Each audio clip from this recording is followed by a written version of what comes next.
কেন্দ্রীয় সরকার আমার আপনার করের হাজার হাজার কোটি টাকা খরচ করে বাধ্যতামূলকভাবে আধার কার্ড চালু করেছিল।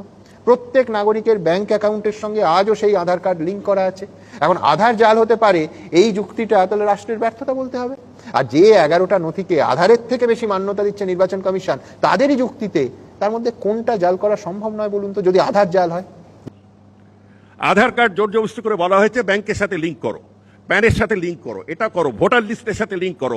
আমি পার্লামেন্টে দাঁড়িয়ে বলেছি ভোটার লিস্টের সাথে লিঙ্ক করার আপনার কোনো অধিকার নেই। ও সেটি সুপ্রিম কোর্ট তাকে বলেছে তোমার নিতে হবে, তিনি নিতে চাননি। সেখান থেকেই সন্দেহটা আসে কেন নিতে চাননি এই ডকুমেন্টটা। কারণ এই ডকুমেন্টের পেছনে লাখ কোটি টাকা খরচ হয়েছে। আমি প্রশাসক হিসেবে বলছি লক্ষ কোটি টাকা খরচ হয়েছে এই ডকুমেন্টটা বানাতে গিয়ে। জোর জবরদস্তি করে বানিয়েছে আধার কার্ড। যে 2011 সালের জনগণনার পর 2021 সালে 10 বছর অন্তর অন্তর তো জনগণনা হওয়ার কথা, সেটা হলো না কেন? এই যে ধরুন রাজনীতিবিদরা দুটো দলে বিভক্ত হয়ে, এক দল বলছে যে গোটা রাজ্যের ডেমোগ্রাফি পাল্টে গেছে, আরেক দল বলছে যে গোটা রাজ্যের ডেমোগ্রাফি পাল্টে যায়নি। এই ইফস অ্যান্ড বাটসের এই তর্ক তরজার কোনো প্রয়োজনই হতো না। তার কারণ একেবারে তথ্য জনগণনা বলে দিত যে সত্যি সত্যি এই দেশ এবং এই রাজ্যের ডেমোগ্রাফি পাল্টেছে কিনা। কোভিডের জন্য 2025 অব্দি অপেক্ষা করেছিল কেন্দ্র সরকার, এটা তথাগততা বিশ্বাসযোগ্য হলো না। কিন্তু ভারতের আত্মার কথা বললো তিলোত্তমা। আমি বলছি যে আমি তো গর্বিত সেই দেশের নাগরিক হিসেবে যেখানে মোহাম্মদ আকলাকের নৃশংস গোরক্ষকদের খুনের বিরুদ্ধে গোটা দেশ গর্জে উঠেছিল। এই রাজ্যের কথা যদি বলি, বাম আমলে রিজওয়ানুর রহমানের ঘটনায় যখন সাধারণ মানুষ রাস্তায় নেমেছে, দিনের পর দিন আমরা অনুষ্ঠান করেছি। আবার তৃণমূল আমলে আনিস খানের মৃত্যুতে যখন গোটা রাজ্যের মানুষ গর্জে উঠেছে, এই একটার পর একটা যুক্তিতক্কের অনুষ্ঠান করেছি। এটাই তো আমাদের ভারতবর্ষ, এইটাই আমাদের পশ্চিমবঙ্গ। দেখুন, আমি এবার সরাসরি যেখানে আসবো সেটা হচ্ছে এইবার বলটা কাদের কোর্টে। অবশ্যই নির্বাচন কমিশন। সেইখানে তারা কি প্রশ্নের ঊর্ধ্বে? একেবারেই নয়। তার কারণ বিহারে এসআইআর করা নিয়ে নির্বাচন কমিশনের একটার পর একটা অবস্থান আপনারা জানেন। প্রতিদিন সেই নিয়ে অনুষ্ঠান করেছি। আমাদের মতো সাধারণ মানুষের মনে কিন্তু বহু খটকার জন্ম দিয়েছে।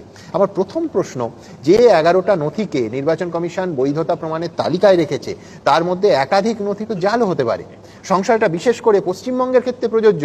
তার কারণ কিছুদিন আগে এই পশ্চিমবঙ্গ রাজ্যের পুলিশ পাসপোর্ট জালিয়াতিতে, আপনাদের মনে থাকবে এই যে ফাঁস করেছিল জালিয়াতি চক্র এই রাজ্যের পুলিশ, সেইখানে আমরা কি দেখলাম যে কিভাবে জাল নথি দেখিয়ে আসল পাসপোর্ট তৈরি হচ্ছে দিনের পর দিন। আবার কিছুদিন আগে দিল্লি পুলিশও বললো যে পশ্চিমবঙ্গের বহু জায়গায়, মানে জেলায় জেলায় নাকি জাল নথির কুটির শিল্প গড়ে উঠেছে। আচ্ছা, এটা যদি সত্যি হয় তাহলে শুধুমাত্র আধার কার্ডের ক্ষেত্রে নির্বাচন কমিশনের অনীহা ছিল কেন? কেন্দ্রীয় সরকার আমার আপনার করের হাজার হাজার কোটি টাকা খরচ করে বাধ্যতামূলকভাবে আধার কার্ড চালু করেছিল। প্রত্যেক নাগরিকের ব্যাংক অ্যাকাউন্টের সঙ্গে আজও সেই আধার কার্ড লিঙ্ক করা আছে। এখন আধার জাল হতে পারে এই যুক্তিটা তাহলে রাষ্ট্রের ব্যর্থতা বলতে হবে। আর যে 11টা নথিকে আধারের থেকে বেশি মান্যতা দিচ্ছে নির্বাচন কমিশন, তাদেরই যুক্তিতে তার মধ্যে কোনটা জাল করা সম্ভব নয় বলুন তো, যদি আধার জাল হয়? যাই হোক, আমার পরের বক্তা, আমি শুরুতেই যে কথা বললাম, এরা নির্বাচন কমিশনার, মুখ্য নির্বাচনী কমিশনার, তিনি অনেক বিতর্কে জড়িয়ে পড়েছে। অফিসারদের এত বিতর্কে নিজেদের জড়ানো উচিত নয়। তাদের যেভাবে ট্রেনিং দেওয়া হয়, অনেক ধৈর্য রাখতে হয়, অনেক নিরপেক্ষতা রাখতে হয়। তার ভেতরে কি মতামত তার সেটা নিয়ে বড় কথা না। আচ্ছা, উনি জড়িয়ে পড়াতে এই গন্ডগোলটি সব শুরু হয়েছে। আর জড়িয়ে পড়ার পরে যদি একটু আগ বাড়িয়ে লোককে বুঝিয়ে টুঝিয়ে নিতেন, তবে আমার মনে হয় অর্ধেক সমস্যা মিটে যেত। যাই হোক, উনি গতকাল যেই অর্ডার জারি করেছেন, সেখানে 12টি নথি বলেছেন দেখাতে হবে এই 2002-এর পরে যাদের। তাদের মধ্যে প্রথম আমি যে নথিতে তুলবো, যে ডকুমেন্টটি তুলবো, সেটি সুপ্রিম কোর্ট তাকে বলেছে তোমার নিতে হবে, তিনি নিতে চাননি। সেখান থেকেই সন্দেহটা আসে কেন নিতে চাননি এই ডকুমেন্টটা। কারণ এই ডকুমেন্টের পেছনে লাখ কোটি টাকা খরচ হয়েছে। আমি প্রশাসক হিসেবে বলছি লক্ষ কোটি টাকা খরচ হয়েছে এই ডকুমেন্টটা বানাতে গিয়ে। জোর জবরদস্তি করে বানিয়েছে আধার কার্ড। আধার কার্ড জোর জবরদস্তি করে বলা হয়েছে ব্যাংকের সাথে লিঙ্ক করো, প্যানের সাথে লিঙ্ক করো, এটা করো, ভোটার লিস্টের সাথে লিঙ্ক করো। আমি পার্লামেন্টে দাঁড়িয়ে বলেছি ভোটার লিস্টের সাথে লিঙ্ক করার আপনার কোনো অধিকার নেই। ওরা বলেছে এটা আমরা ভলেন্টারি রেখেছি। যাই হোক, সেই বিতর্কিত আধার কার্ড এটি উনি নিতে চাননি। মানে বিতর্কিত নয়, আধার কার্ড নিয়ে পরে বিতর্ক হয়েছে।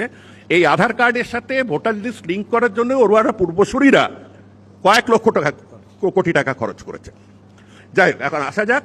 প্রথমে যদি আপনার আধার কার্ড থাকে, আধার কার্ডটি দেখালে কেউ তর্ক করতে পারবে না। এই বহিরাগত হাবি যাবি এসব যে অনেক কথাটা হচ্ছে, এই নিয়ে কিছু করতে পারবে না, কারণ আধার কার্ডটি তার মানতে হবে। যদি না মানে, তখন আবার যেসব কোর্টে কেসগুলো চলছে সেগুলো নিয়ে আবার খোঁচা দিতে হবে। বাকি